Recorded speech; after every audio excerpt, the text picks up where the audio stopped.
Hello everyone, I'm Vikramaditya. Welcome to Softech and Softech. Follow us for any kind of SAP software training and placement news.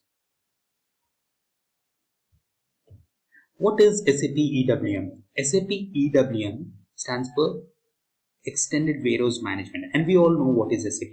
SAP stands for Systems Applications Processing Data Processing, and this EWM is used for demanding warehouse processes.